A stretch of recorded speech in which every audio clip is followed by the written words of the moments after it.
poison-laced letter mailed to the president. Tonight we learn what was written inside.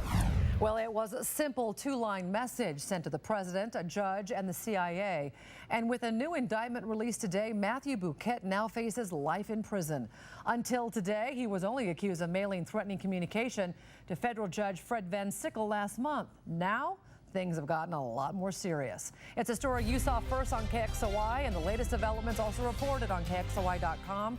KXOI4's Ian Cull joins us now live from the federal courthouse. And Ian, these charges are very serious. Indeed they are. The grand jury charges could land Matthew Buquet in federal prison for the rest of his life. He now faces 3 charges, the first being producing, transferring, and developing a biological toxin, referring to the ricin there. The second, mailing a threatening communication to the President of the United States. And lastly, mailing a threatening communication. That's the third charge that he already faced. Now, in those ricin-laced letters addressed to President Obama and local federal judge Fred Van Sickle, Buquet wrote, quote, "We have a bomb placed. We are going to kill you, Hezbollah." No word on why it was signed Hezbollah, which is the Islamic militant group and labeled by the U.S. to be a terrorist organization.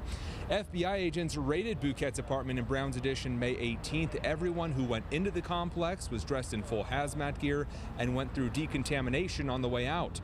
The FBI says Buquet sent a total of 5 ricin-laced letters, one to the downtown Spokane post office, one to Judge Van Sickle, another to President Barack Obama, one to Fairchild Air Force Base, and one to the CIA. All of the letters were found. No injuries have been reported from those letters. And once again, if he is convicted, he faces life in prison. Ian, any idea why Buquet did this? We don't really have any clue because many of those federal documents remain sealed in the federal courthouse, especially that the FBI's search warrant that they used to gain access to his apartment on May 18th. When those are unsealed, we may have some idea of why.